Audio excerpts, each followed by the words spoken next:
Boa noite. Vamos tentar agora com os encarnados. Boa noite. Isso, o Edgar veio de tão longe. Sejam bem-vindos.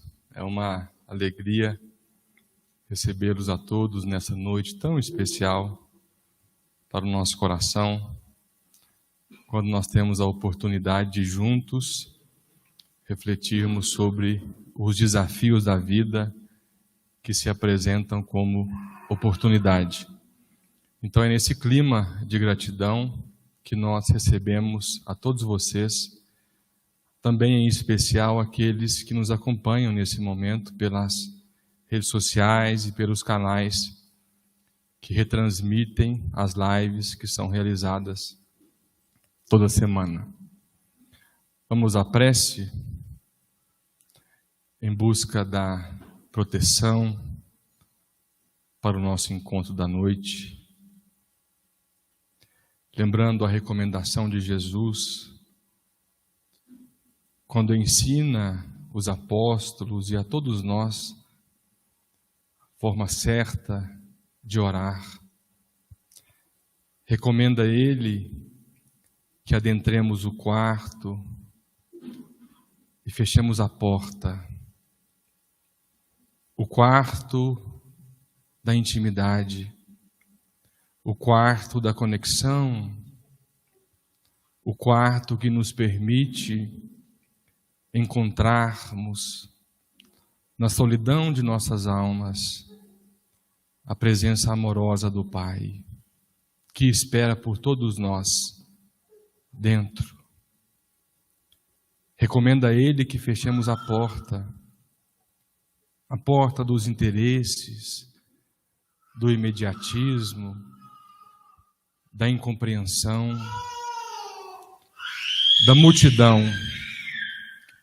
que nos impede todos os dias desse encontro único, necessário e mais importante de nossas vidas. Que esse momento represente esse quarto. Que esse momento represente nessa noite essa possibilidade única de nos conectarmos com essa inteligência que vibra em nós, para que o melhor aconteça através de nós. Porque a sua expressão se dá através de cada um de nós, que nos colocamos em comunhão íntima com esse amor, que sejamos a ponte da presença de Deus e que essa reunião possa favorecer de uma forma muito especial essa ligação necessária, indispensável e urgente. É com a sua permissão, Pai amado, que iniciamos essa noite tão especial. Fortaleça-nos a todos. Alcance ainda aqueles que estão nos acompanhando de casa, que todos sejam alcançados pelo seu amor que não tem fim. Que assim seja. Temos lugares aqui na frente, viu? Quem quiser. Lembrando sempre que os primeiros sempre serão os primeiros. Mudou a ordem. Vocês sabiam disso? Está no 11º mandamento do Edgar. Edgar que me contou isso hoje. É do livro Amizade, de Meimei, mas quem assina o prefácio desse livro é Emmanuel. Amizade. Vai dizer Emmanuel: contam as tradições da vida espiritual que o apóstolo João, em se retirando Jesus da ceia que lhe precedeu o encerramento, perguntou-lhe agoniado: Senhor, por que predizes a nossa separação? Por que nos deixará, segundo profetizas? Acompanho-te os passos e ouço-te as pregações, não porque busque fortuna, poder, influência ou renome. É que encontrei contigo o que buscava, a compreensão e o amor fraterno, a simpatia e o conhecimento. Senhor, não nos abandones, precisamos de Ti. O Cristo afagou-lhe a cabeça e passou novas instruções, dentre as quais afirmou: já não vos chamarei servos, porque o servo não sabe o que faz o seu senhor. Mas tenho-vos chamado amigos, porque tudo quanto ouvi de meu Pai, os tenho feito conhecer. Amigos foi a titulação mais expressiva que Jesus destacou do vocabulário para definir os companheiros. Isso aconteceu naturalmente porque nenhum de nós consegue algo realizar sem os amigos, que nos comunguem os pensamentos e nos auxiliem a concretizar os próprios anseios. E olha que eu não cheguei no primeiro terço da mensagem de Emmanuel, que eu vou deixar de tarefa de casa, para que todos nós possamos refletir sobre o valor desse sentimento que nos une a todos. E eu vou permitir repetir a apresentação que eu fiz ontem. Eles me pediram para apresentar o Edgar ontem em Monte Carmelo. E eu dizia que, com o passar do tempo, a presença de Deus se faz de forma mais sutil. Se antes nós precisávamos ver um espírito, trabalhar em um laboratório, implementar um método para comprovar a imortalidade da alma, a reencarnação, hoje nós já temos material suficiente para comprovar a reencarnação pelos laços que nos unem. Os reencontros que a vida nos oferece todos os dias é a prova mais sincera de que nós nunca estivemos sozinhos e de que a vida, mais do que encontros, ela é feita de reencontros. O Edgar, para mim, é a prova de que a reencarnação existe, porque a nossa amizade é um reencontro. Eu tive o privilégio de reencontrá-lo em uma das lives que eu assistia durante a pandemia. Aliás, eu criei o hábito de assistir uma live todo dia, e um dia alguém falava algo de uma forma tão especial que eu tive que parar e voltar a minha atenção para essa pessoa, que hoje está aqui, 2 anos depois, num esforço de um amigo, porque só um amigo é capaz de fazer tudo pelo outro amigo. Então é com o coração cheio de amizade, Edgar, que nós recebemos você aqui nessa noite. O Edgar é de Bauru, além de ser meu amigo. O Edgar é escritor, palestrante espírita, e olha o nome do livro. Esse livro, aliás, o título desse livro é a cara dele. Permita que eu fale ao seu coração. Que todos nós, nessa noite, possamos permitir que o Edgar fale aos nossos corações. Caneta e papel na mão, porque vai começar a aula. É possível ser feliz, Edgar? Por favor. Aliás, o livro está à disposição, viu, gente? Está lá atrás à disposição. R$20, um valor completamente simbólico de R$20. Ele vai autografar e eu sugeri para ele que não façamos hoje o passe individual, que o façamos de forma coletiva para que possamos aproveitá-lo mais. Tá bom? Vem cá, querido.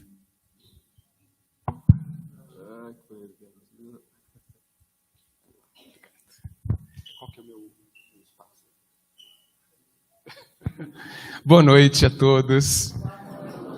Eu, infelizmente, não tenho o privilégio de morar perto do Daniel, nem de vocês. Não tive esse merecimento.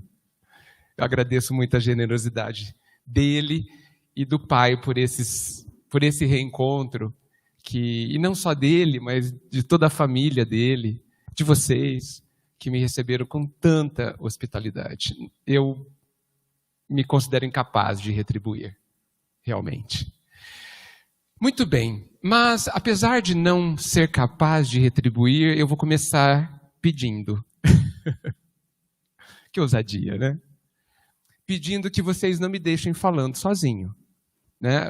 Apesar do Daniel ter dito a vocês que eu sou palestrante, eu tenho algumas dúvidas sobre isso. Eu prefiro pensar, gosto mais de me enxergar como um conversador. Então eu gosto de conversar. Fico imaginando a gente em volta da fogueira na noite fria e contando uns casos, né? Olhando as estrelas. Assim que eu imagino este instante, onde cada um vai poder falar de si e revelar as grandezas que tem dentro de cada um, de cada coração. Então, por favor, conto que eu vou falar pouco, acho, né? E eu peço que qualquer pessoa, em qualquer instante, me interrompa para fazer um comentário, uma pergunta, uma provocação, colocar reparo em algo, dizer que não concorda, qualquer coisa. Eu vou ficar muito contente. Porque quando alguém fala, eu entendo o que está acontecendo. E aí eu posso falar alguma coisa que talvez possa ser importante. Posso contar? Que ótimo. O tema é super simples, mas extremamente importante. Super difícil e extremamente importante. É possível ser feliz? Completamente possível ser feliz. Por que nós viveríamos se não fosse? Não teria nenhum sentido. 100% da população humana nasceu, nasce e nascerá à busca da felicidade. Eu não acredito que haja alguém que não a queira. Vocês concordam? Agora, a gente corre um risco monumental. A gente corre o risco, e eu acho que isso acontece, de ver a felicidade passar aqui na frente e não reconhecê-la. E ela vai embora. Felizmente, ela volta. Ela insiste, ela nos procura também. Fica nos rodeando para ver se a gente enxerga, até a gente enxergar. Que bom que ela é paciente. Talvez alguns não concordem, e seria ótimo que me contassem isso. Mas a felicidade, às vezes eu pensando sobre isso, parece que ela está ao alcance da mão.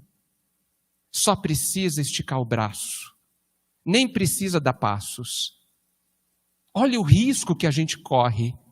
Imaginar que a gente vive 50, 60, 70, 80 anos à procura dela e ela sempre esteve ao alcance da mão.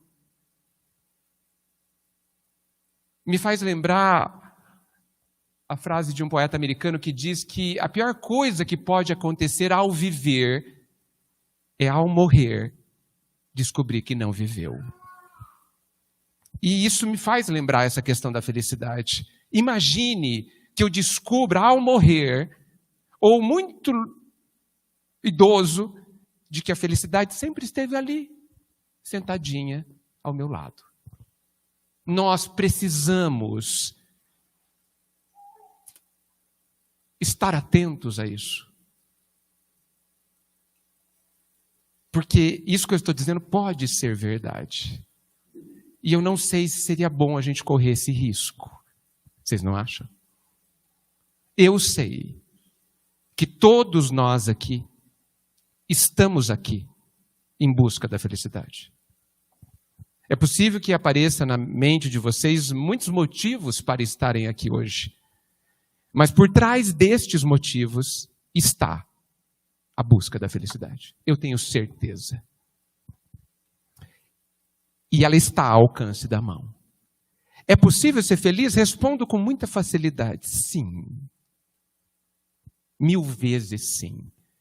Mas eu acho que a gente precisa trocá-la em miúdos. Como quase tudo, né? A gente tem normalmente muita dificuldade de pegar um conceito, uma teoria, algo, mesmo que a gente reconheça sendo muito bonito, maravilhoso, mesmo que nos toque o coração, mas transplantar aquilo para a nossa vida, para o nosso dia a dia. Nós temos muita dificuldade. Por isso que há tantos livros. Eu me pergunto, para que tantos livros? Se basta um. Basta o Evangelho. Por quê? E eu chego à conclusão de que é preciso 1000 interpretações, milhares, talvez uma para cada um de nós. E cada um de nós também precisa desenvolver a sua capacidade de interpretar. Porque sendo únicos como somos, temos também a necessidade de uma interpretação única. E isso me acalmou em relação à multiplicidade dos livros. E até permitiu que eu me permitisse escrever alguma coisa. Quero falar também sobre o que é felicidade, né? Porque já que ela pode estar ao alcance da mão, vamos tentar reconhecê-la, né? E se você perguntar para 1000 pessoas, você vai ver 1000 definições diferentes. Mas eu gosto muito, já trocando em miúdo, já sendo uma interpretação muito interessante, a definição do apóstolo do Cristo, o Gandhi, sobre a felicidade. E é muito interessante. Ele diz que a felicidade é quando o que você faz, o que você fala, o que você sente, o que você pensa, são as mesmas coisas. Olha só que interessante. Me digam se alguém consegue ser feliz quando diz sim e quer dizer não. Não dá. E quanto a gente sofre quando a gente faz isso. E quantas vezes na vida ou no dia a gente faz isso? Com vontade enorme de dizer não, diz sim. O que isso causa? Causa um conflito. E conflito é guerra. Conflito é desajuste, é desarmonia. Não é possível ser feliz na guerra. Quando um lado de mim, talvez a racionalidade ou o sentimento, quando uma parte de mim diz, fala não, não faça isso, não se violente assim. E você, por alguns motivos, geralmente todos ilusórios, diz sim. E passa um mês, um ano, 10 anos, se recriminando por isso. Não dá para ser feliz assim. Então, eu acho muito interessante essa definição do Gandhi. E essa definição pode não ser um roteiro. É preciso haver plena harmonia dentro de nós. Nenhum conflito. Se a gente vai atender alguém no atendimento fraterno, talvez a pergunta inicial possa ser, qual o seu conflito? Porque estamos aqui carregados de conflitos, de 1000 espécies diferentes. E todas elas estão representando uma não felicidade, que foi produzida por nós mesmos, no final das contas. Então eu já vejo aí, nessa simplicidade absurda do Gandhi, um grande roteiro. O que eu penso, o que eu sinto, o que eu falo, o que eu faço, é a mesma coisa. Se não, olhe para si mesma. Se pergunte por que você disse sim querendo dizer não. Por quê? Por quê? E geralmente as respostas são dolorosas. Porque para responder com honestidade, e é fundamental que sim, a gente precisa se desiludir. Ninguém gosta de desilusões, tá certo? Eu adoro desilusões. É ótimo se desiludir. Porque a desilusão faz com que a gente volte para a realidade. E eu sou daqueles que não concorda que a realidade é feia. A realidade, aliás, ela nem deveria ter um adjetivo. A realidade é.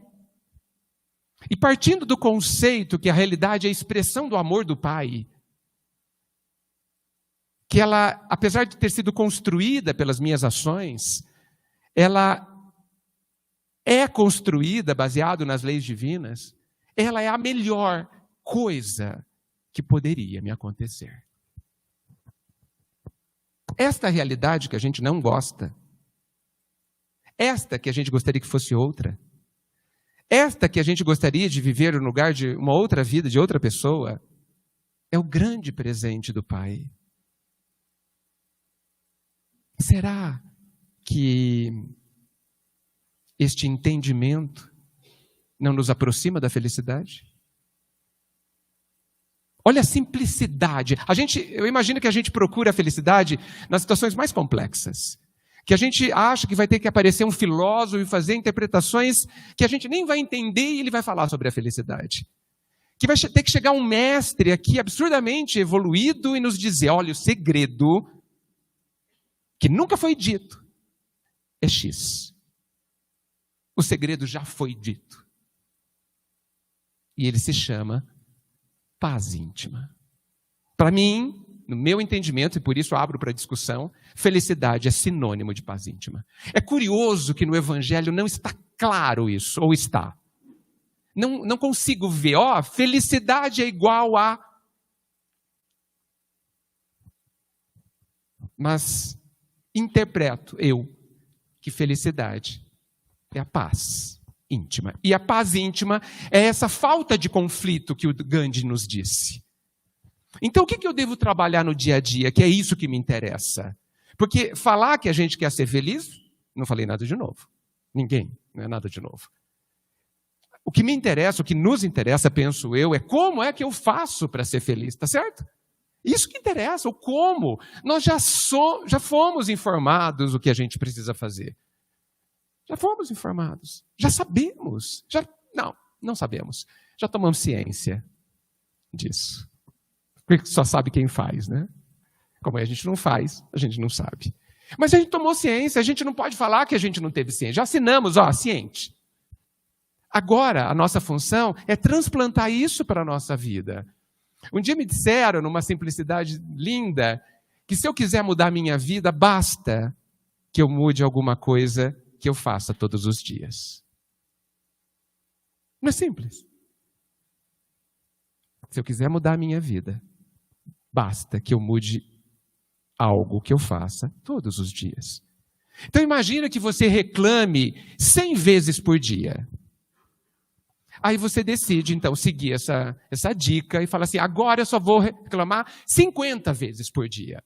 Você vai melhorar muito com o tempo. Você adiantou 50%. Eu tenho um amigo, contei para alguns de vocês, tem um amigo que ele falou para mim, Edgar, quando alguém me magoa, eu fico 2 anos magoado. Mas eu já melhorei muito, agora eu só fico 1 ano. Olha que bom. E a minha meta, antes de desencarnar, é ficar 6 meses magoado. Falei, perfeito. Perfeito. Olha quanto ele evoluiu, gente. E deveria estar feliz com a sua trajetória. Porque felicidade plena não alcançaremos num salto. Então, gente, a gente precisa desta simplicidade. Trabalhar para eliminar os conflitos internos. Aí você vai falar, tá, e como eu faço isso? Como eu consigo dizer não, querendo e sentindo e entendendo que é certo, não? As pessoas vão brigar comigo, vão virar o rosto para mim, vão se afastar, vão embora. E eu vou perder pessoas. Vocês pensaram isso? A gente não consegue perder o que a gente não tem. Essa é uma grande ilusão. Não é possível perder alguém que você nunca teve. A gente só não perde o que de verdade é nosso. E só existe uma coisa que é nossa, realmente, e que nem Deus mexe. É tudo que está dentro de você. Então, se você conseguir colocar alguém dentro de você, simbolicamente, é claro, se você entender que essa pessoa é tão próxima, que você gosta tanto, que ela pode estar em qualquer lugar e isso não vai fazer a menor diferença. você jamais perderá essa pessoa. E eu acho, Daniel, que todas as relações afetivas precisam da amizade. Todas. Inclusive e principalmente as conjugais. Às vezes eu penso que as relações conjugais seja a relação que tem menos amizade. Por isso que são tão conflituosas. Tão sem felicidade. Porque não tem amizade ali dentro. Então, para a gente trabalhar essas questões, e eu só dei um exemplo rápido, né, sobre a nossa dificuldade de dizer não e por que temos essa dificuldade, com medo de perder alguém, que é uma ilusão. Eu penso que a gente vive diversas tragédias, mas uma tragédia importante que a gente vive, que a gente alimenta e vive, às vezes, a vida inteira, é a tragédia de não amar-se. É a tragédia de não saber receber o amor que existe à nossa disposição. E eu considero muito difícil ser feliz se a gente não aceita o amor. É impressionante, numa prece, a gente ainda pedir o amor do Pai. É impressionante para mim.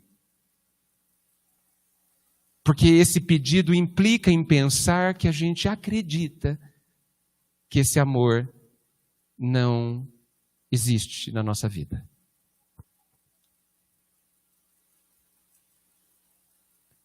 E não é possível ser feliz sem se sentir amado. Olha a expressão que eu usei.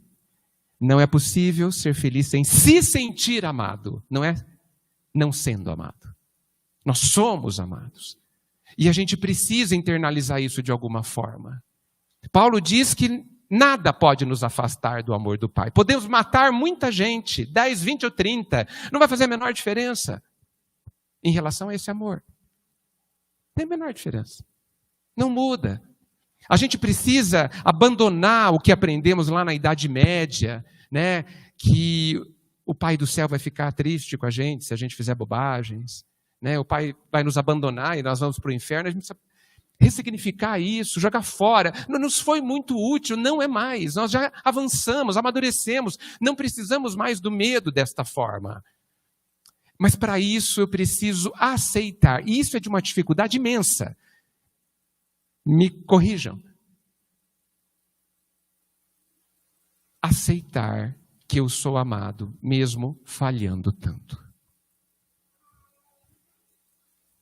Parece que alguma coisa brota de dentro de nós assim, não, você não merece. Não é? E eu acho que não é uma questão de merecimento, porque eu concluí pensando muito nisso, que é verdade. Eu não mereço. Ninguém merece. E isso, ao concluir isso, eu descobri que o amor do Pai é maior do que eu imaginava, o que é óbvio, né? Porque não sei imaginar o que é o amor do Pai.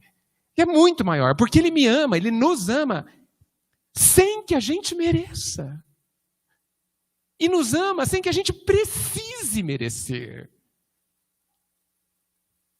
Me digam se isso não é emocionante, se isso não é, uau, se isso não muda tudo.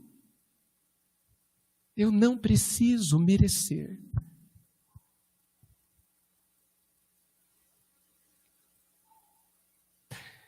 Alguém gostaria de falar alguma coisa? Faz algum sentido o que eu estou dizendo?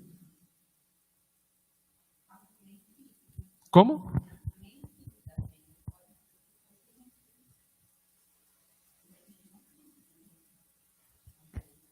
Você sabe que foi exatamente pensando nos filhos que eu cheguei nessa conclusão. Eu fiquei me perguntando por que a maioria das mães gosta do filho?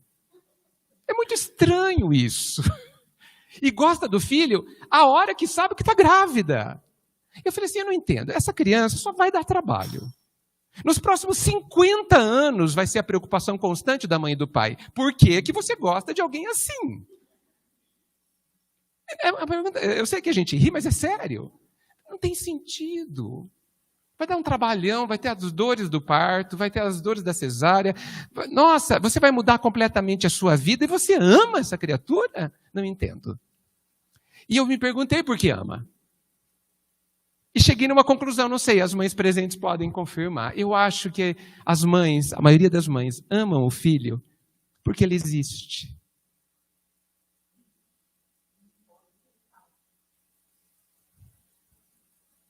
Percebam a delicadeza disso. A gente existe, né? Todo mundo aqui existe? Sim?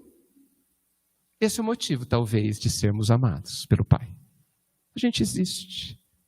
Essa explicação calou forte dentro de mim. Eu fiquei satisfeito em saber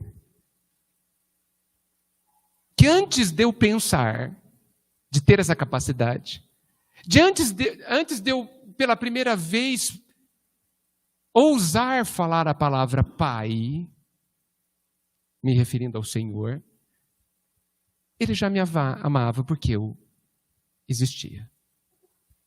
Isso é libertador. Nos liberta de crenças muito, muito aprisionantes. Eu acho que abre algum tipo de porta para que a gente aceite que entre alguma coisa boa dentro de nós. Porque entendo que grande parte da nossa não felicidade seja o fato da gente não permitir que esse fluxo de amor nos alcance verdadeiramente, lá dentro. Nos alcança do lado de fora em tudo que acontece em nossa vida, mas não nos toca. E a gente se sente abandonado. Não nos sentimos abandonados. O que é um absurdo, logicamente falando. Imaginar o desamparo. O desamparo divino é ilógico, não tem o menor sentido. Menor sentido. Não há desamparo divino. A ninguém e a nada nesse universo. E eu estou no meio disso. Então, nós precisamos encontrar formas de permitir que esse amor que é tão grande, e aí vejam o nosso poder, né? A gente consegue deixar esse amor infinito do lado de fora da vida. Olha como é o respeito do Pai por nós. O respeito que Ele tem de permitir que a gente construa o próprio interior, da forma como a gente quiser, com plena liberdade. E Ele respeita quando nós o mantemos relativamente afastado, com dúvidas, se negando a receber o que nos faz tanta falta e o que nos traz tanta fome. André Luiz, se não me engano, já disse que o verdadeiro alimento é o amor. E é por isso que todas as elevadas instruções nos levam a amarmos.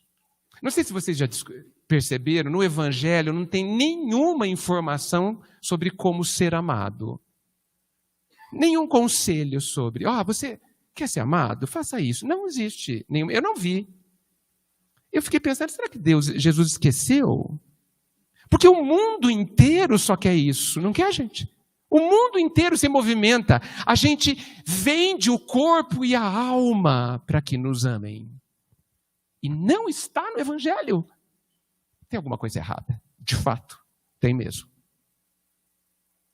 E eu vou falar uma coisa para vocês chocante, porque me choca. Ser amado não é importante.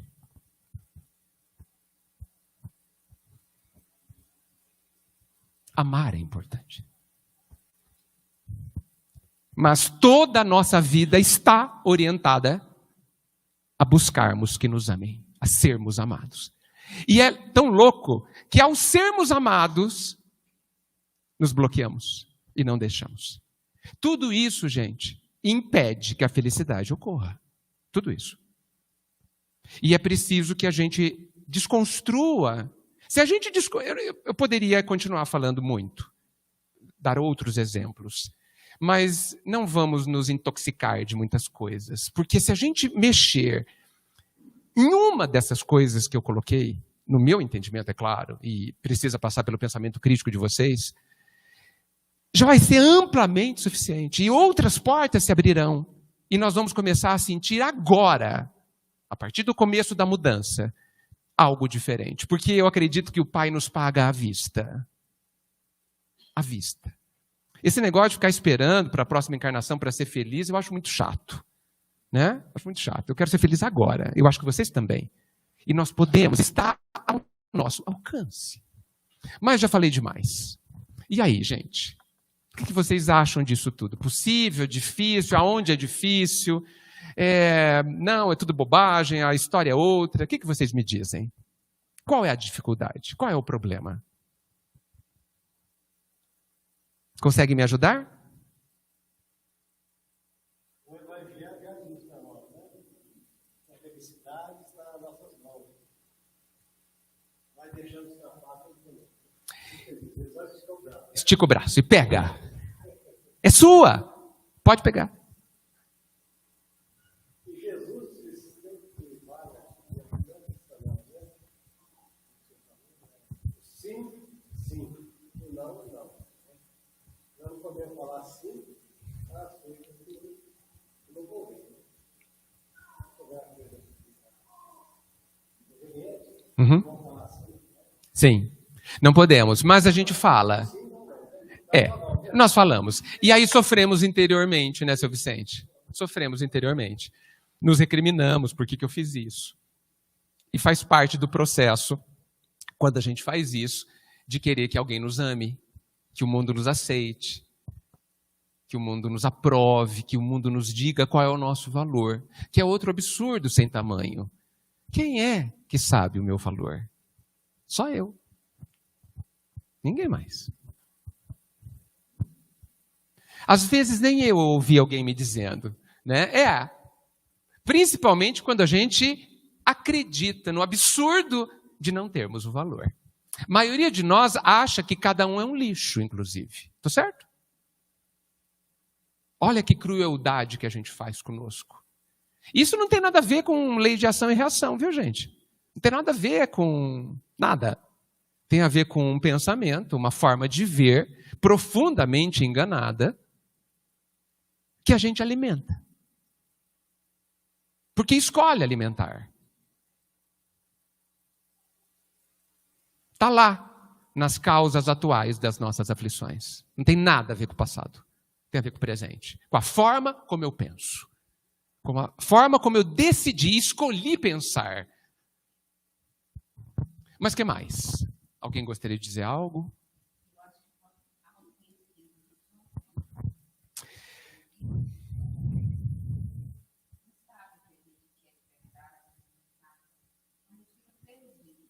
Eu concordo que é falta de autoconhecimento, mas eu pergunto para todos nós, e o que nós estamos fazendo sobre isso?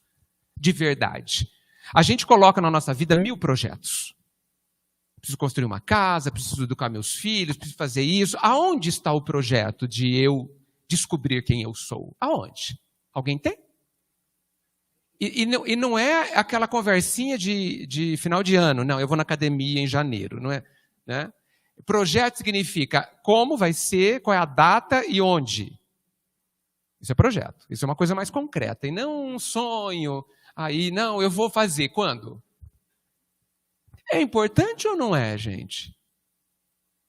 A nossa felicidade, a felicidade de sua felicidade, é ou não é importante? Ou a gente ainda continua naquele pensamento infantilizado de que alguém vai ter que dar para a gente?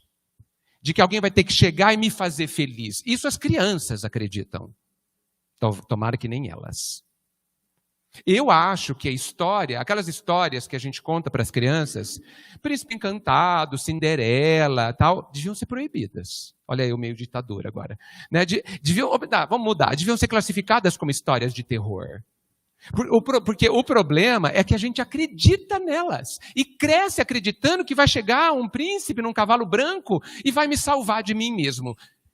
Não vai. Não vai. Você não é o príncipe encantado e você não é uma Cinderela. Não é.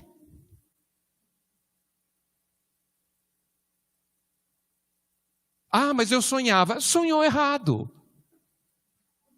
Simples assim. Esse é o problema. A gente adora sonhar ilusões. Adora. Como as crianças, né? As crianças fazem os seus castelos de fantasia, né? A gente também. E depois briga com a vida. Puxa, mas eu não tenho a família que eu queria. Nossa, eu sonhava de ter 10 filhos, 3 filhos, 4 vezes eu sonhava em fazer faculdade. Sonhou errado. Não que seja proibido sonhar isso, mas na vida a gente aprendeu com Jesus que só teremos se plantarmos. A imensa simplicidade desta instrução precisa começar a fazer parte da nossa vida. Se eu não tenho a família que eu sonhava, eu não a construí ainda. Legal. Comece a construir hoje. E você terá amanhã. É da lei. Eu acho super interessante quando alguém fala assim, Edgar, eu tenho medo do futuro. Por quê? Eu sei como vai ser o meu futuro. Vocês não sabem? O futuro, eu não sei onde eu vou estar, não sei que corpo eu vou ter, não sei com quem eu vou estar, mas isso são detalhes. Detalhes pequenos. Porque são detalhes externos. Eu sei que intimamente, que é o que interessa, eu vou estar conforme eu penso, sinto e faço hoje. Essa é a lei. O que eu estou plantando hoje determina o meu amanhã. Então eu sei o meu futuro. E todos nós também sabemos.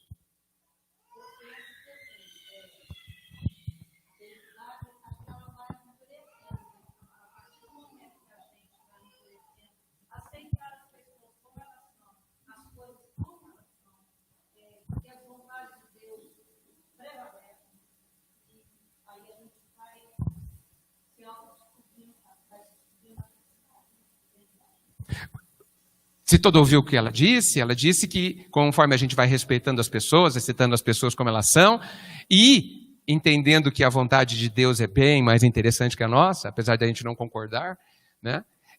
Isso simplifica a vida. Né? Essas são instruções que facilitam demais. Agora, no fundo, a gente não quer fazer a vontade de Deus. Mentimos todas as vezes que oramos o Pai Nosso. Mentimos. Eu tenho um amigo que ele é drástico nessa questão. Ele fala assim, Deus, não faça a minha vontade. Eu achei super engraçado. Não faça, faça a sua. Tomara que ele esteja sendo verdadeiro. Mas eu achei uma boa forma da gente orar.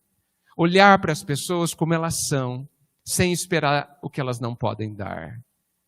Esperar de você o ser capaz de construir a própria felicidade. Nós não somos um lixo. Nós não somos um nada. Um pilar da doutrina e talvez de todo o cristianismo é o fato de sermos filhos de Deus. Essa informação aparentemente indiscutível. Indiscutível. No meu entendimento, não foi assimilada ainda por nós. Não entendemos ainda o que é isso, porque não vivemos segundo essa informação. Se sou filho de Deus, inclusive a imagem e semelhança, significa que diversas características divinas estão em mim, em embrião, em sementes. À espera do esforço desse desenvolvimento. Então eu sou capaz. Eu sou capaz. O material do qual eu sou feito é nobre e divino. Ninguém é um lixo. Ninguém é incapaz de coisa alguma. Mas é preciso esforço. E aí a gente cai numa outra ilusão, ou num outro desejo completamente infantil, que é a ideia de que a gente está aqui para aproveitar a vida. A gente não está entendendo direito o que a gente está fazendo aqui, de forma geral, evidentemente com as suas boas exceções. Aqui não é um parque de diversões. Aqui é uma escola. e uma oficina. É preciso trabalhar. Então, eu acho que a gente devia falar de forma diferente. Eu não tenho um problema, eu tenho um trabalho. Eu não estou vivendo um problema, uma doença, você está vivendo um exercício. É só isso. Qual a diferença, gente, de desafio e problema?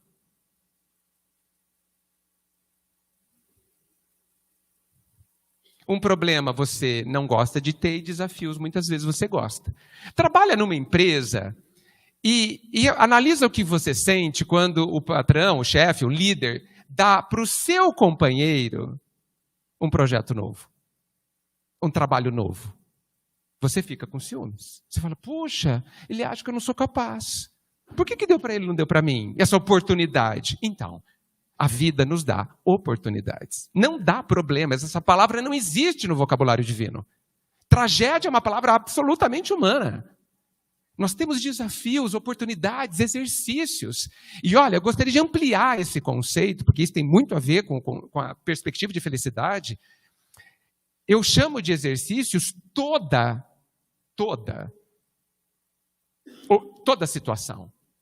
Nós chamamos de problema, e eu sei que vocês transplantaram para exercício, doenças, falta de emprego, falta de saúde, falta de oportunidade financeira, falta de dinheiro, falta de pessoas. Eu sei que todo mundo colocou na cota do exercício, do problema, essas questões. Não só. A saúde é um problema gravíssimo, porque normalmente não sabemos tê-la. Tanto é que da saúde adoecemos. Quem é que sabe ter muito dinheiro? Pouquíssimos. Ter muito dinheiro é um problema gravíssimo. Ser bonito é gravíssimo, dificílimo saber ter um corpo bonito e desejável e adorável. Estes são também os grandes desafios. E nós somos tão estranhos que a gente quer exatamente os desafios mais difíceis. Eu passo em frente das lotéricas e fico torcendo para ninguém ganhar. Porque e se a pessoa ganhar 30 milhões? Coitada, temos que orar por ela, porque como ela vai conseguir ser feliz? Tomara, é possível ser feliz com 30 milhões, é óbvio, não há nenhum problema. Mas será que ela sabe? Será? Tomara. Então na lotérica eu tenho certeza que a gente procura encrenca. Às vezes a gente encontra. Então, o que nós temos aqui? Oportunidades. Aqui é lugar de trabalho. E se nós estamos aqui, nessa escola e oficina, querendo que aqui seja um parque de diversões, a felicidade não vai ocorrer. Porque você vai viver frustrado. Então, como eu disse, eu posso falar dias sobre isso, porque há muitos aspectos. A compreensão de quem somos, o autoconhecimento, mesmo que mínimo, inicial, a compreensão do que contexto a gente vive, a compreensão de que, e a aceitação de que a minha vida é a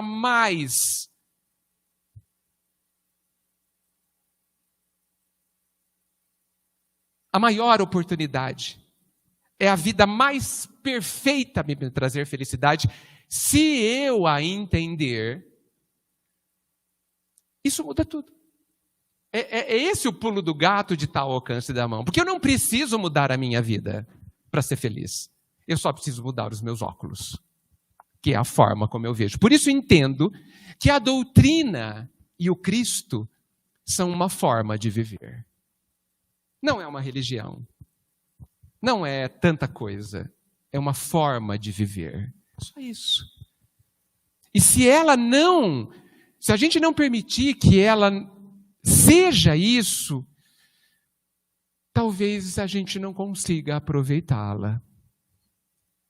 E aí a gente vai caminhar pelo mundo, este e o outro, faminto, do lado da mesa de banquete. procurando o que nos alimenta em toda parte, e não usufruindo do banquete servido.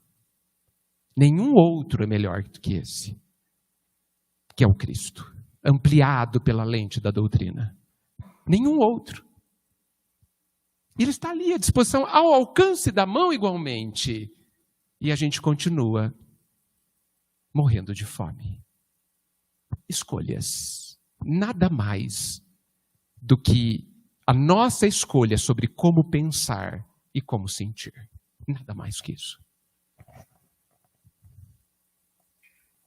E pode parecer que tudo isso é uma encrenca, mas eu vejo como sendo ótimo, porque eu não dependo de ninguém para ser feliz, nem de nada. Ninguém depende. Está nas minhas mãos. Porque é como eu vejo. Eu não consigo mudar o mundo. Não devo enfrentar o mundo, porque quem enfrenta o mundo perde. Mas eu posso enxergar o mundo como verdadeiramente ele é. E quem vai me ajudar? O olhar do Cristo. Como é que ele vê o mundo? Essa é a dica que ele nos dá. Veja o mundo como eu vejo, e todas as ilusões desaparecerão. E nós vamos ver o quanto nós podemos, ao nos mudar,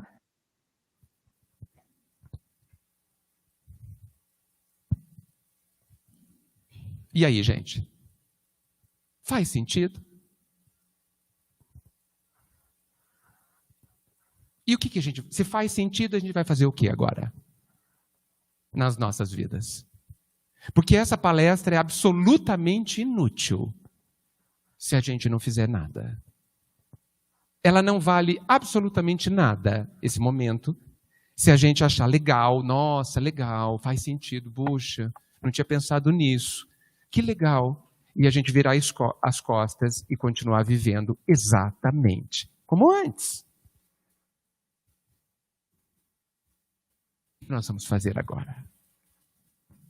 A escolha é simples. Continuar vivendo do jeito que eu vivo, sentindo o que eu sinto, me sentindo como sinto, ou começar a ver desta outra forma, aonde eu sou importante, eu tenho valor, eu sou amado, eu sou capaz, e eu tenho todas as oportunidades para aprender o que eu não sei, que é ser feliz. O que nós vamos fazer?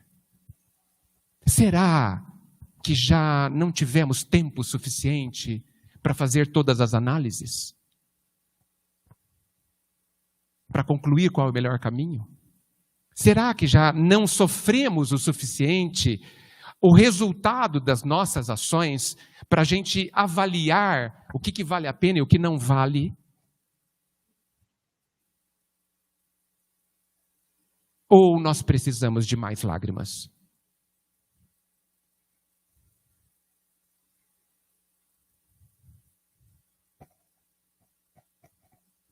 É muito bom saber que a gente pode continuar vivendo como a gente vive. O Pai vai continuar a nos amar.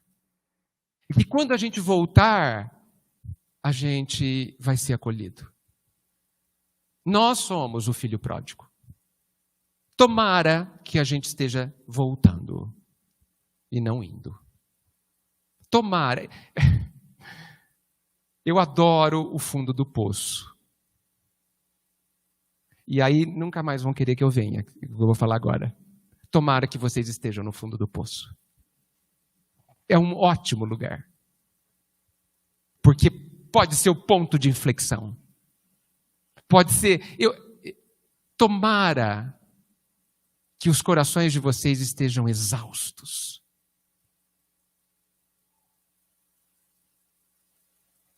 De serem como são. De vivermos como a gente vive.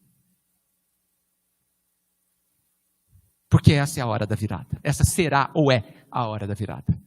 Aonde a gente diz para o Pai, ok, Senhor, eu entendi. e a gente o enxerga de braços abertos. E a gente aceita esse acolhimento. Tomara que a gente esteja exausto. Porque aí vai ser só alegria.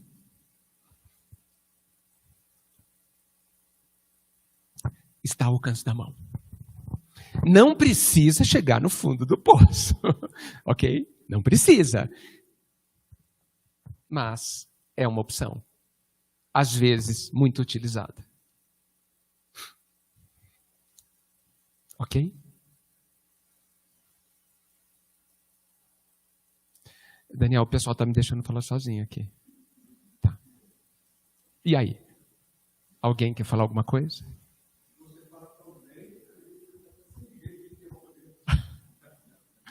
Muita gentileza, obrigado.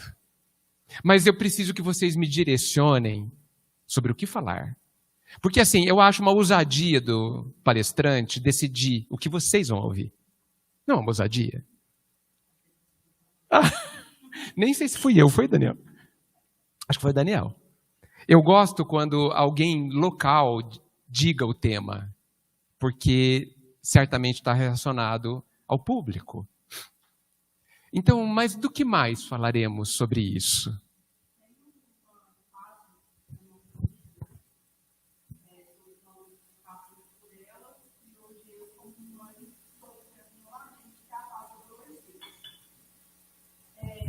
Você está falando, né, de diferenciar problemas e desafios.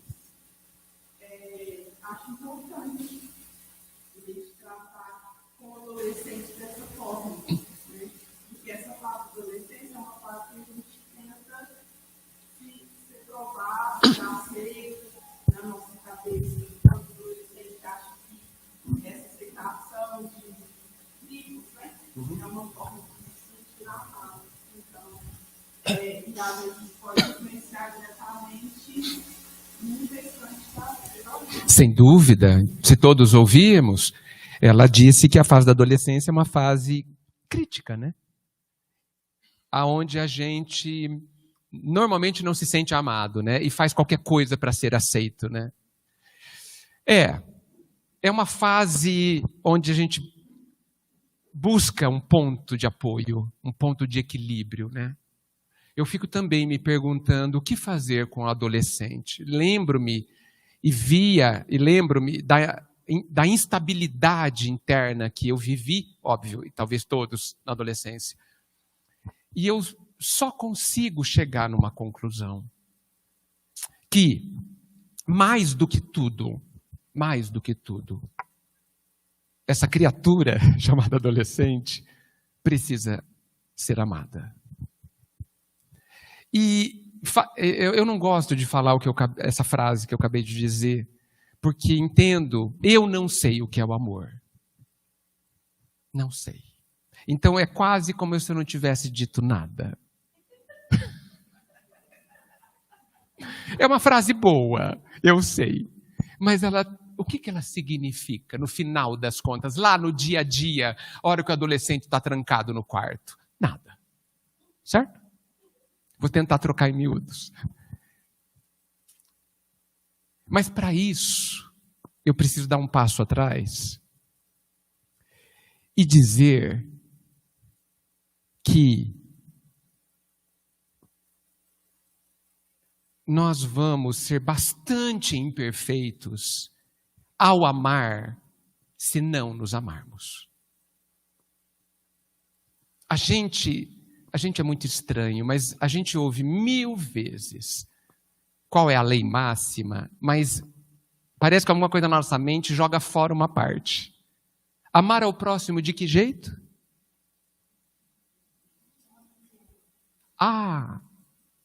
Como a si mesmo.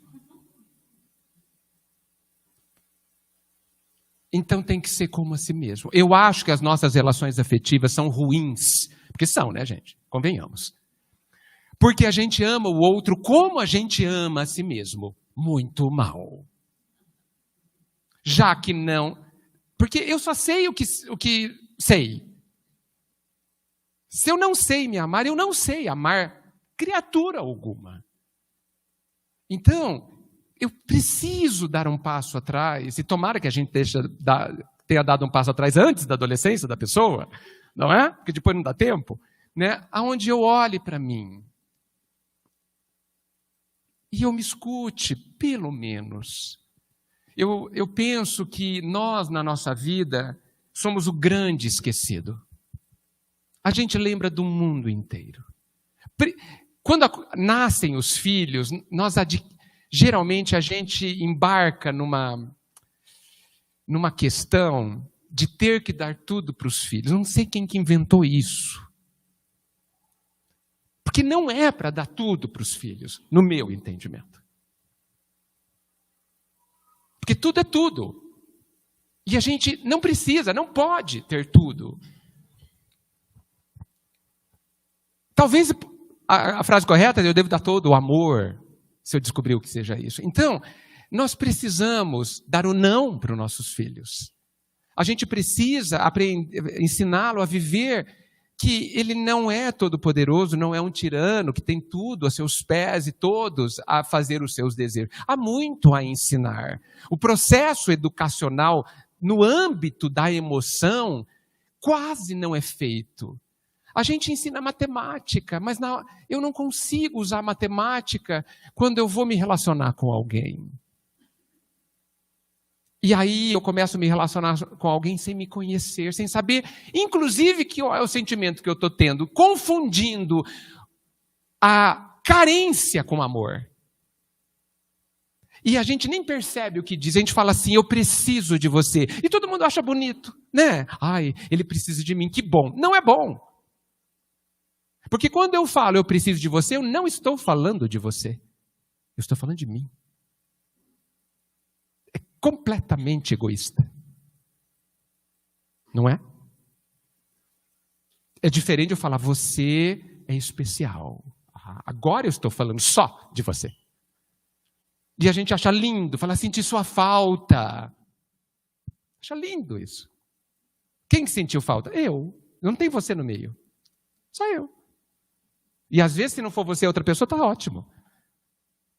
Então, a gente precisa ensinar essas coisas. Agora, eu não sei disso também. Então, eu também preciso aprender.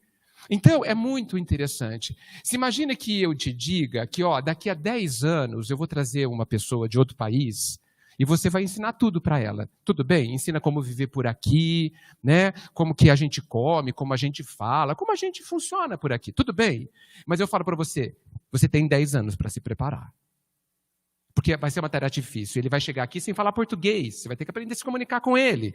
Entender como ele funciona, como ele pensa, etc. Ok? Você tem 10 anos para se preparar. Se você não se preparar, você vai ter um problema. E aí a gente tem filhos como a gente compra alguma coisa na loja. Não vai dar certo. O filho é um projeto, é um desafio, é uma grandeza que a gente... Nem vou entrar em detalhes, está lá tudo na doutrina sobre isso. Eu preciso me preparar. E se preparar é se conhecer. Ou pelo menos querer se conhecer, entender que isso é importante. Então, assim, tudo isso que eu estou falando está dentro daquela frase: ele precisa ser amado. E muito mais. Agora, que movimento do amor eu devo fazer? É fazer tudo o que ele quer? Óbvio que não. Óbvio que não. Mas eu preciso descobrir isso. E mesmo que ele já seja adolescente, não importa, eu acho que se a gente se conscientizar disso, a gente pode fazer muito. A gente pode, aprendendo rapidamente, porque a gente é muito esperto, ajudar muito essa pessoa. Que é uma pessoa. Antes de ser adolescente, é uma pessoa com muitos recursos. Olhar nos olhos para que ele sinta que você está ali, que eu estou ali, que uma pessoa importante está ali, que eu estou com ele. E que ele sempre vai ser aceito. A gente precisa estudar sobre o que é esse amor. Não sei se consegui te responder. A sua pergunta é difícil. Precisa de uns dias conversando. Te agradeço. Você fala a hora de parar. Se ninguém falar nada, a gente encerra. E aí? O que mais? Alguém tem uma mão levantada lá ou eu estou enganado? Estou enganado. Oi, fale. Uma das coisas que a gente vê, isso é muito interessante, é que a gente pode observar muito, hoje não, durante parte da nossa existência, a gente está muito preocupado e a felicidade está atrelada a algumas conquistas, principalmente no campo material, na vida financeira. E muitas vezes esquece que a felicidade está em pequenininhas coisas ali no ambiente simples. Eu tive a oportunidade em 2 ocasiões de presenciar 2 desencarnes.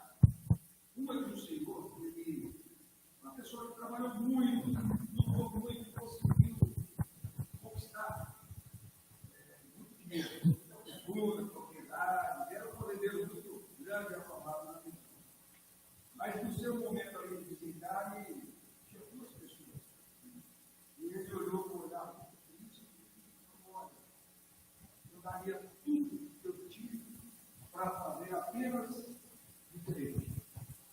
Uma pessoa não permitiu, não vou mencionar, mas naquele momento ele percebeu que tinha uma vida de conquistas e mais conquistas, estava se tornando um momento muito triste para ele, solitário, com apenas 2 pessoas.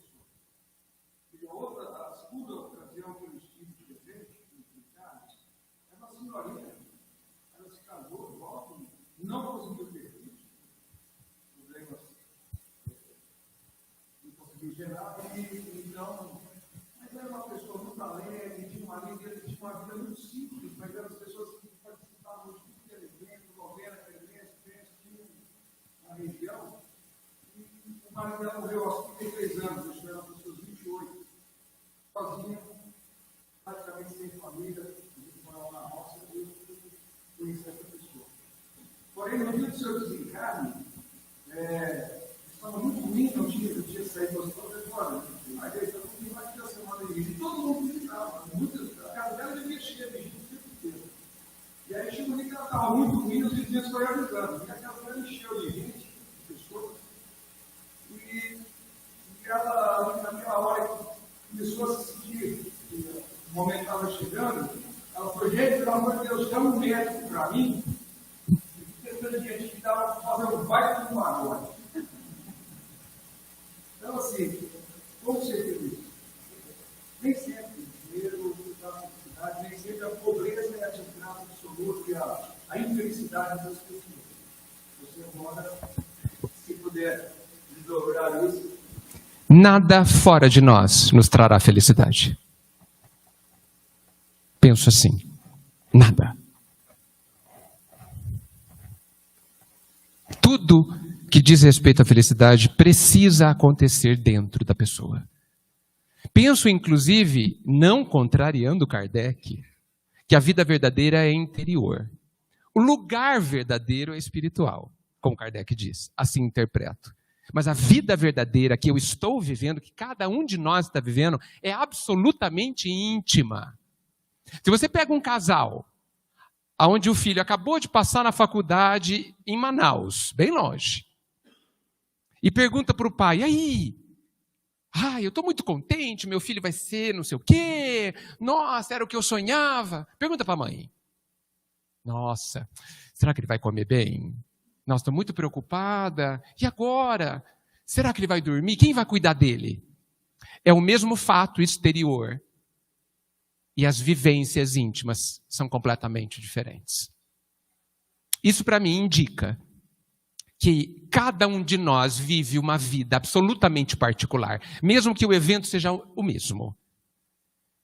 E é lá dentro que a gente vive. Outro exemplo seria quando alguém nos... Não, desculpa, eu já ia falar errado. Quando a gente se sente ofendido por alguém. Há 10 anos atrás, mas a hora que eu lembro, eu revivo agora. Eu estou vivendo intimamente aquela situação 10 anos depois. O fato já acabou há 10 anos. Então, a doutrina nos diz claramente, o Cristo também, que tudo aqui é passageiro. O que isso significa? Que tudo aqui é um belo cenário,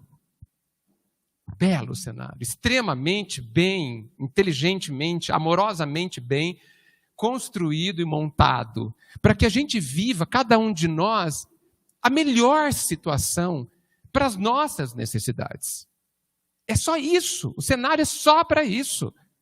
Para que dentro de mim eu compreenda, eu aprenda quem sou eu e como dentro de mim as coisas acontecem.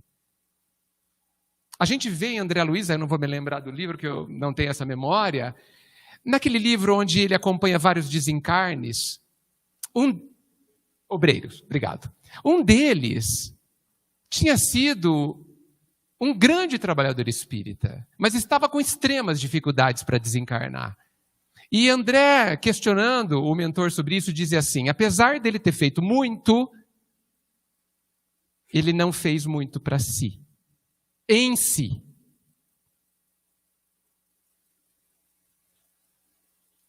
Isso me faz lembrar uma história particular, muito cara. Eu tenho um tio, já desencarnado, que para mim, desde a minha adolescência, foi um exemplo de caridade. Tirava a roupa do corpo para dar para qualquer pessoa.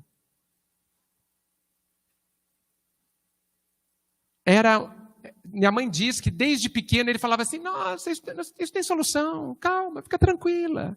Acontece, o mundo caía e ele fica calmo, a gente dá um jeito. Não havia problemas para esse tio. E olha que ele passou por umas boas encrencas. E ele, um pouco antes da pandemia, teve um AVC e um traumatismo craniano na queda. E ficou, não exatamente em coma, mas ficou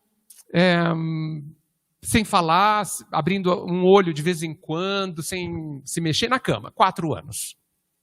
Desencarnou. E a gente se perguntava, meu Deus, por que ele, meu tio, precisava passar por isso? Que tipo de aprendizado ele estava tendo ali? Né? Meses depois, em Goiânia, onde uma das filhas mora, houve uma comunicação dele. E foi uma comunicação espantosa para mim, muito chocante. Ele diz que ele havia errado muito na vida. Falei, deve ter algum segredo que eu não sei. O que ele aprontou? E ele tinha errado muito porque ele fez caridade para o mundo inteiro, mas ele não tinha feito para ele.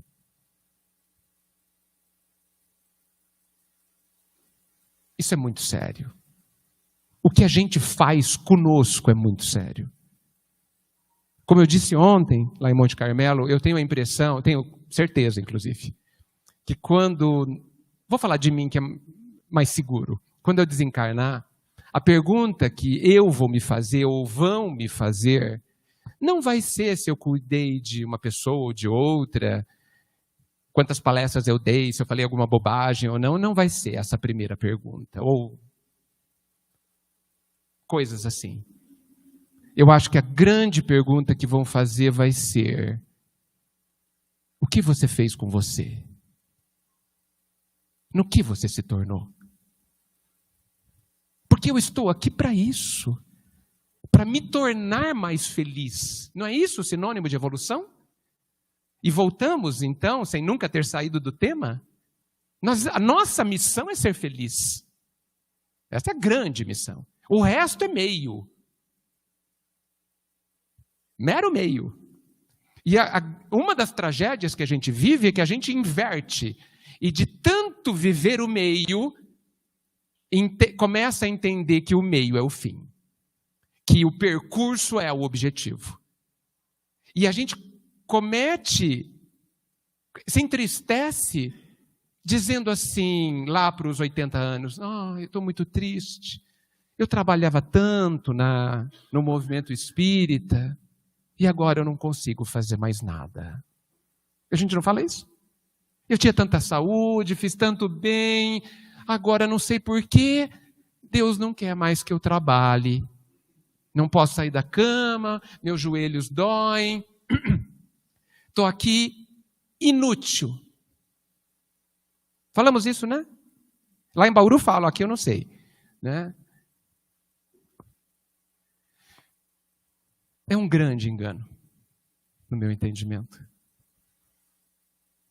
Tem um trechinho de um capítulo do Boa Nova, o grande Boa Nova de Humberto de Campos, onde André diz para Jesus, se não me engano André, de que ele estava meio adoentado e ele acho que não ia conseguir seguir Jesus. E Jesus, eu peço que vocês leiam, e eu vou ser bastante imperfeito, porque eu não vou conseguir reproduzir. Jesus diz no final, no ápice, que se as pernas dele não funcionarem mais, se os braços não funcionarem, se ele não conseguir enxergar, nem falar, nem ouvir, ele poderá ser útil ou servir a Deus com a paciência e com a coragem.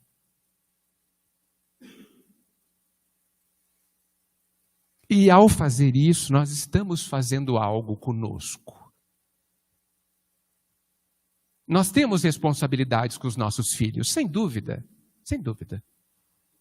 Mas a primeira responsabilidade é comigo. E isso volta confirmando a lei máxima que diz que eu devo amar o próximo como eu amo a mim mesmo. Nós, apressados e ansiosos, como sempre, pulamos uma parte da história e já queremos amar o outro, sem saber fazer isso. Por isso, esse desafio, essa oportunidade,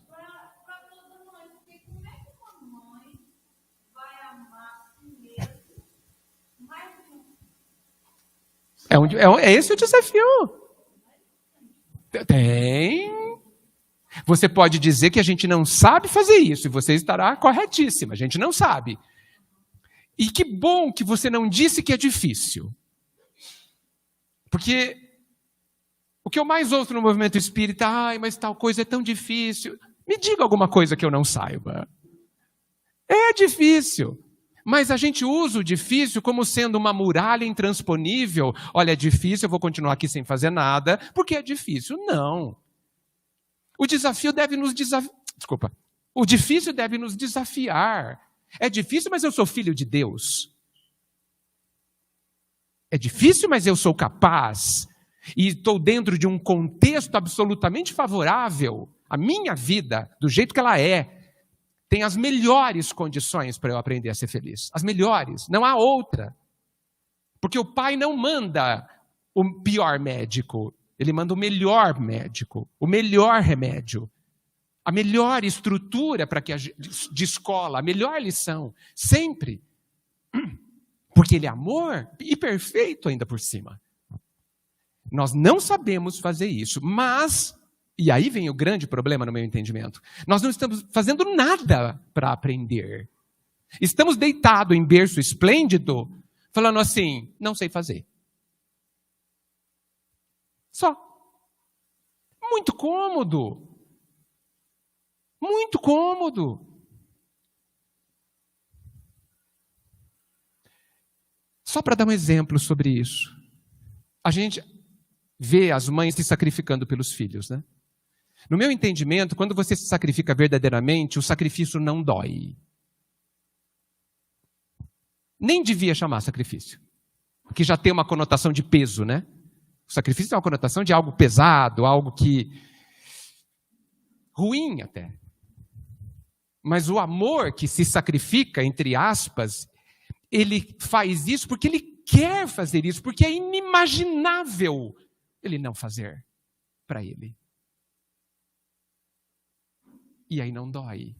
E aí não pesa. Pesa o corpo, que você fica sem dormir a noite toda, mas aí você dorme e pronto, tá tudo certo. Mas não há pesos que você carrega e que te amargurem. A amargura é um grande sinal, gente, de que nós estamos vivendo com problemas. Assim, vivendo sem compreender a vida.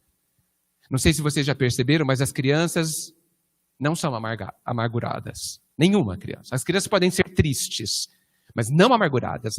A amargura é típica do adulto, que vai, ao viver as suas frustrações, vai criando camadas finas ou grossas de amargura, e aí a vida inteira fica amarga. Você come um doce de leite, super doce, mas ele está amargo, porque você está amargo. Você se tornou amargo. Então, e aí para encerrar, eu digo o seguinte: quando me perguntam, porque assim, a sua pergunta está relacionada a dar importância para o outro, que são os filhos. Está relacionada a amar alguém. A querer o bem de alguém, certo? A querer que ele seja feliz. Voltamos? E aí, talvez eu possa traduzir de outra forma a sua pergunta, a sua colocação, dizendo assim, numa outra pergunta: como eu faço para ajudar os meus filhos a serem felizes? Essa é uma boa pergunta, não é? E a minha resposta é: seja feliz antes. Ou junto. Mostre o caminho. Nessa floresta que é a vida, abra uma picada na direção da felicidade. Mostra. Diga assim: filho, me acompanhe. Você veja como é ótimo andar de avião. A gente aprende leis morais no avião. Mostre o caminho. Porque, não sei se vocês já perceberam, mas os filhos, muitas vezes, aliás, quase nunca nos ouvem. Tá certo? Parece que eles são surdos, né? Nunca nos ouvem. Mas eles nos imitam. Imitam aspectos seus que você nem percebe que tem. Então, não dá para falar para ele ser feliz. Não dá para falar: filho, ó, vai por aqui se você não for. Vai então. Fale para ele: me siga, e ele seguirá. Eu vou te mostrar como faz, vem para cá. E para isso você precisa se transformar. Deus, na sua inteligência, Deus não dá ponto sem nó, né? Ele dá para nós esses corações como um estímulo inigualável para que a gente se transforme num ser melhor, para que o outro seja feliz. Façamos isso. Isso sim é fazer tudo pelo filho. Isso sim. Tudo que me é possível. E tudo que me é possível não é tudo, viu? Porque tem a nossa parte e a parte do outro, que é do outro. Essa é uma boa questão. Obrigado.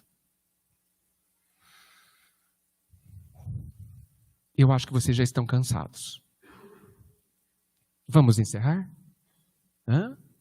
Eu não estou cansado, mas eu acho que quando a gente come muita feijoada, pode dar congestão. Né? Vamos encerrar essa refeição? Eu queria agradecer demais. Vocês me deram a chance de refletir de novo sobre tudo isso. Isso me ajuda.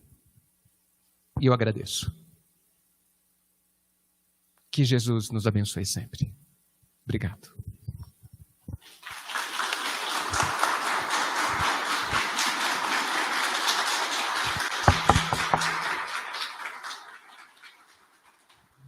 Ah, querido. Deus te pague, viu? Deus lhe pague. Aliás, só Ele é capaz de recompensar o esforço. Só Ele é capaz de produzir momentos como esse. Né? Que Deus te abençoe, Edgar. E ele já fez um trato comigo. Ele vai vir a IBA todo ano. Então anota aí na agenda, 2024 teremos a parte 2 do Edgar. A parte 2 de N, de infinitas. Né? Agradecemos a todos vocês que vieram, aqueles que vieram pela primeira vez. Toda terça-feira nós temos palestra e passe.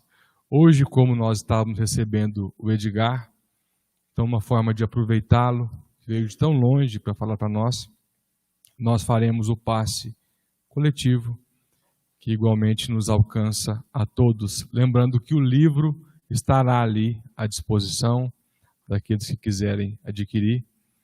O Edgar fará a dedicatória de cada um com muito cuidado e com muito carinho.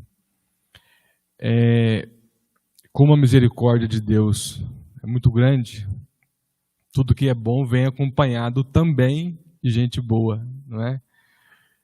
E veio esse casal querido nosso, Gustavo e Aninha, acompanhar o Edgar nessa noite tão especial para nós, que também são amigos, que são presentes do Cristo para todos nós.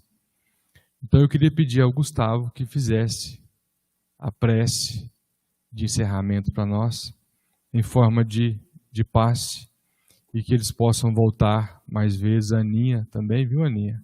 Mas agora aprendeu o caminho, né? Quem bebe água de Ibiá não esquece. Jamais esquece. Espero que ela seja doce, viu, Edgar? Gustavo, você faz a prece para nós, por favor? Sigam lá as nossas redes sociais, viu? @CEP Ibiá no Instagram.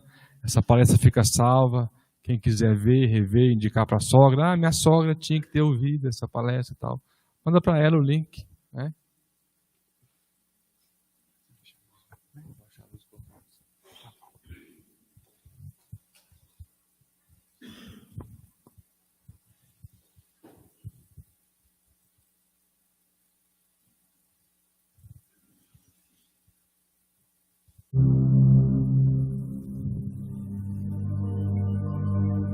Quem quiser e puder fechar os olhos nesse instante, a fim de que nos portemos de corações e mentes abertas a receber a influência do alto.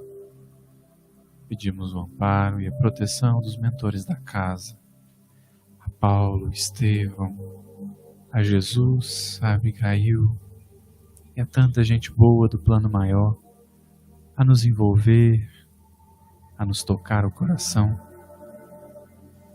para que saiamos daqui com aquilo que viemos buscar, que por certo há de ser a bênção de ser feliz, a bênção de ver a vida com os olhos do Espírito, como quem sabe da sua imortalidade. Rogamos a Jesus nesse instante, que do teu coração augusto e misericordioso possa verter a água viva e pura a dessedentar as nossas almas, a irrigar o nosso coração. E agradecidos, Jesus, não pelo que entendemos, não pelo que sabemos, não pelo que conhecemos, mas por tudo aquilo que ainda há de ser descoberto, que ainda há de ser entendido, que ainda há de ser compreendido, é que nós te fazemos essa prece. Rogamos em favor de nós todos, encarnados e desencarnados, dos corações amigos e dos que vagueiam na rua sem ter para onde ir, pelos feridos da alma e do corpo. Rogamos por todos, Jesus,